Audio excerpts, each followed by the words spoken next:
நெருப்பில்லாமல் திரியில்லாமல் எரியும் வான விளக்கு இருக்கும்போது அருகில் வந்து வெட்கம் கொஞ்சம் இலக்கு.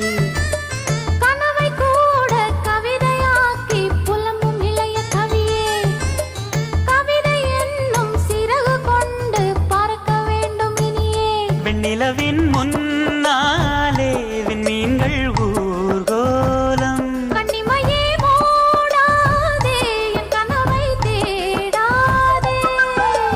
அரங்கம் பாடி அரங்கம் சேரும் நாளும் இன்றுதானோ. தீபங்கள் பேசும் இது கார்த்திகை மாசம். தீபங்கள் பேசும் இது கார்த்திகை மாசம். மணிகள் போலவே அசைந்து ஆடுதே தீபமே. அது காலங்காலமாய் காதல் கவிதைகள் பாடும்.